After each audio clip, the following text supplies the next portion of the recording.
position. Lead air valves that are back at the tail and out on the wingtips to maneuver the aircraft. First of all, he will come in and deliberately overshoot a spot on the runway. After that deliberate overshoot, he'll back the Harrier up.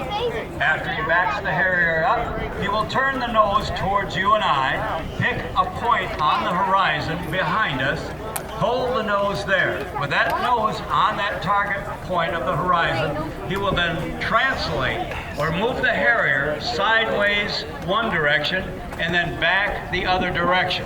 Then, riding on that invisible column of air, he'll actually do what we call a pedal turn. He will swivel the Harrier around 360 degrees.